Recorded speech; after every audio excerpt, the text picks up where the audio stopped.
Manchester City managed to beat Chelsea for the second time this season, as they continue their march to the Premier League title. The contest was far from entertaining, as the visitors showed no interest in playing football and instead to soak in pressure. Pep Guardiola's team didn't have to get out of second gear, and it was a more comfortable victory than they would have been expecting. The citizens are now 18 points clear at the top of the table and remain on target for 100 points, which would be a superb achievement. Meanwhile, Chelsea sit outside of the Champions League places and are now 5 points behind Tottenham in 4th position. They will need a near-perfect end to the season if they are to avoid missing out on qualification for next season's competition.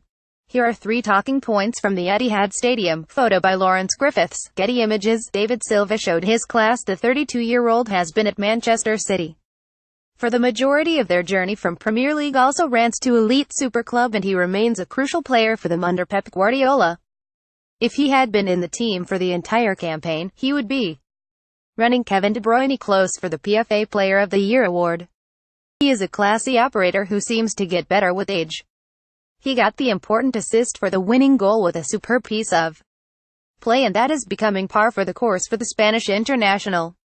Silva completed 95% of his passes and made 3 key passes during the contest.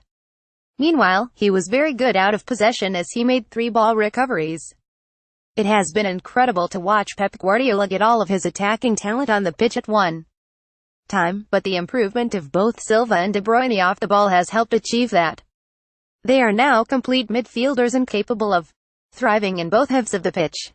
The midfielder is a club legend, and supporters will be hoping that he has a few years left in him.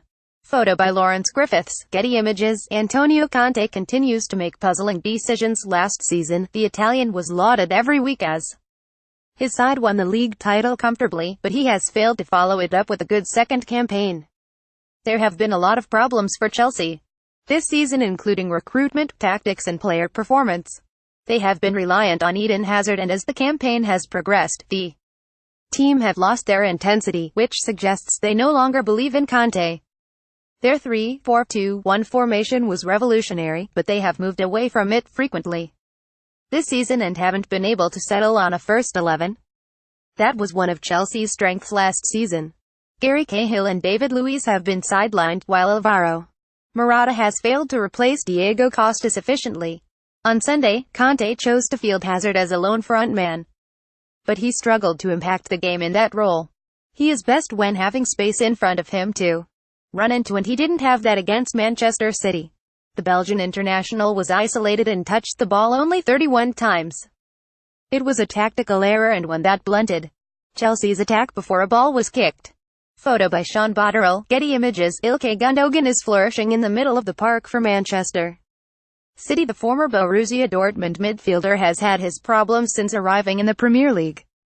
He has suffered a few injuries, and that has seen him struggle to secure a regular starting berth, but he has featured prominently in recent weeks and is perfect for the system.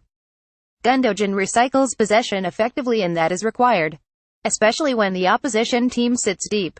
Gundogan touched the ball more than any other player on the pitch with 181 touches and was very good at distributing the ball quickly.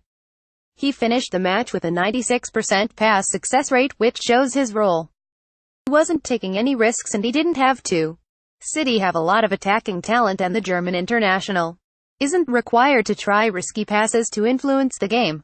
Although Chelsea didn't get on the ball much, Gundogan broke up the play when required with 4 ball recoveries. Fernandinho's absence could allow the 27-year-old to secure the place on a permanent basis, and he does offer more in the role, especially in possession. It was a strong performance and one of the standouts in a dull affair.